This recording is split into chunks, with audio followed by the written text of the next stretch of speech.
everybody. Dr. Brian Scott. We're back with you again today, looking at the insights to the end times, the last days, the perilous times we're living in. We're basing most of these messages right at the moment out of 2 Timothy chapter 3, the first couple of verses. Today we want to look at the symptom, number 6 symptom of these perilous times, and that is disobedience to parents. Now, you might think that we're getting into some family stuff and so on, but disobedience to parents is an epidemic today. And it's a sign of these end times. It's a sign of the perilous times we're living in. What's happened is our families have been overtaken by situational ethics. We don't have absolutes. We don't have standards anymore. We shift with the winds. Whatever fits the situation, we go with it, whether it's right or wrong. So we've taken our absolutes and we went out the window. We have allowed foul language to be the norm, even amongst our kids.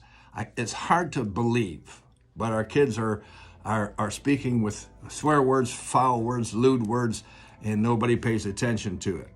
We have an epidemic of people, of young people, children, teenagers, and so on, who are disobedient to their parents. Let me give you some thoughts here. Obedience means to be persuaded or convinced to do the right thing. Disobedience is the opposite. It really means this. Kids, if I can use that expression, are unpersuadable, they're uncontrollable, and they're inconvincible. It's a spirit of disobedience. They cannot be led, they cannot be taught, they cannot be controlled, and they certainly aren't subject to authority.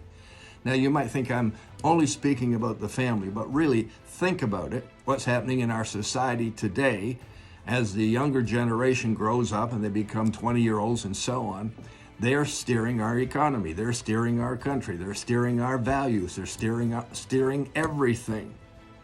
And since they're uncontrollable, they're inconvincible, and they're not subject to authority, we have a vacuum. We have a vacuum of standards. We have a vacuum of what's right and what's wrong. Two things result from this. These are my observations, but I've been watching people and I'm working with people for over 40 some odd years, so I think we have a little bit of understanding here. Twofold results. Number one, the young people, whether they be kids, whether they be pre-adolescents, whether they be teenagers, whether they be in their early 20s, they have not really established values or norms. We expect things from them. They don't follow that. They don't even relate to that. So we see the disobedience, we see the rebellion, we see the disrespect in the schools, the colleges, and the universities. It's overwhelming. Here's the second result. Parents have given up.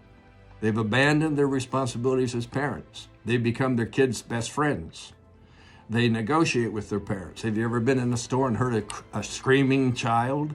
What's the parent doing? Not disciplining or anything of that nature. Here's what the parent does. Honey, if you'll be quiet, I'll buy you some ice cream. They're negotiating. They've lost their parental authority. They've lost their parental responsibility. What happened? Situational ethics have taken over, and we're paying the price for it with a whole generation, or maybe 2 or 3 of them now, who are basically out of control. Got more for you on this same point. See you tomorrow. It's going to be a great blessing.